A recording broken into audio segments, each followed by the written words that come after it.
আসসালামু আলাইকুম দর্শক, শুরু করছি কৃষি সংবাদ। আমি মৃত্তিকা মোস্তফা। এখনকার সংবাদ আয়োজন একই সঙ্গে চ্যানেল আয়ের ইউটিউব চ্যানেল এবং চ্যানেল আয়ের ওটিটি প্ল্যাটফর্ম আই স্ক্রিনে লাইভ স্ট্রিম হচ্ছে। যাচ্ছে বিস্তারিত সংবাদে। আন্তনগর ট্রেনের সাথে লাগেজ ভ্যানে সবজি পরিবহনের কার্যকর ব্যবস্থা গ্রহণের দাবিতে চুয়াডাঙ্গায় মানববন্ধন ও স্মারকলিপি পেশ করেছে কৃষক জোট।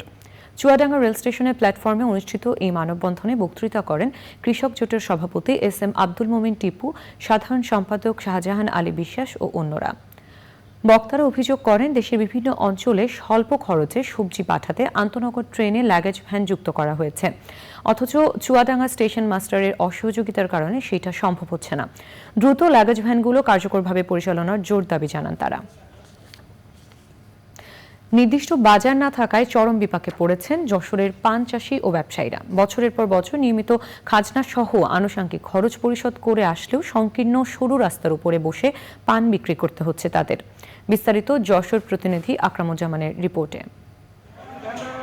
এটি যশোর শহরের বড় বাজারের পানের পাইকার বাজার।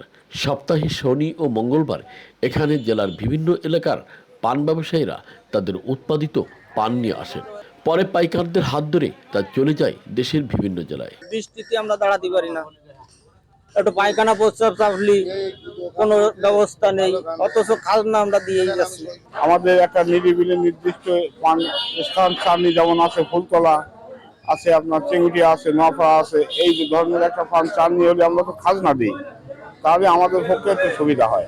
ভুক্তভোগীরা জানান, এই পানের পাইকার বাজারের সড়কটি মূলত আবাসিক এলাকায় অবস্থিত, যে কারণে এখানে বাজার গড়ে ওঠায় তীব্র যানজটের সৃষ্টি হয়। আমরা বাসায় ঢুকতে গেলে বাসায় ঢোকার উপায় নেই, একটা মেয়ে ছেলে এসে বাসায় ঢুকবে বা বেরোবে এরকম কোনো ওয়ে নাই।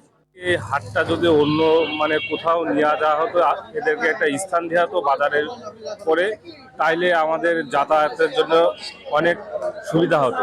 ব্যবসার সুষ্ঠু পরিবেশ নিশ্চিতে সরকার কার্যকর পদক্ষেপ নেবে বলে মনে করে কৃষি বিভাগ। নির্দিষ্ট একটি জায়গায় যে বিক্রি করবে এরকম জায়গা নেই। কৃষকদের ভিতরে একটি দাবি আছে যে তারা যদি একটা পানের বাজারের একটা নির্দিষ্ট জায়গা পায়, তাহলে তাদের দেখা যাচ্ছে যে বেচা কেনা এবং তারা তাদের যে এখান থেকে যে আয় সেটা তারা আর একটু বেশি করতে পারবে। কৃষি বিভাগ জানিয়েছে, যশোরে চলতি বছরে পানের আবাদ হয়েছে 872 হেক্টর জমিতে, যা থেকে আয় হবে কমপক্ষে 120 কোটি টাকা।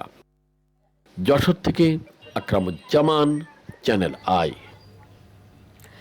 মেহেরপুর জেলায় এবার করলার ভালো ফলন হয়েছে। প্রথম দিকে বাজার দর কম থাকলেও বর্তমান বাজার দরে খুশি চাষি। বিঘা প্রতি 60 থেকে 70 হাজার টাকার করলা বিক্রির আশা করছেন চাষিরা।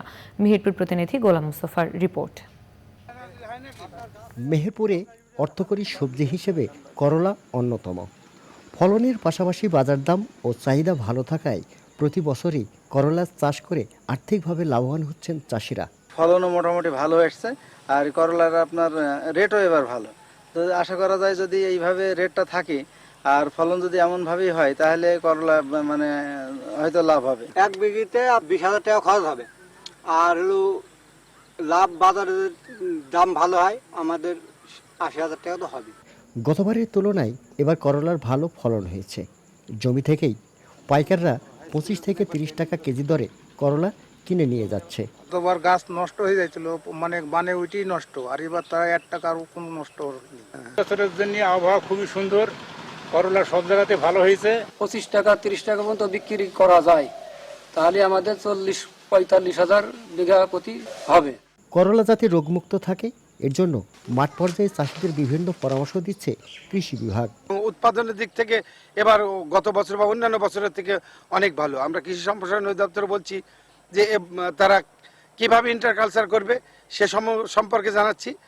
এবার তারা ভালো ফলন পাবে।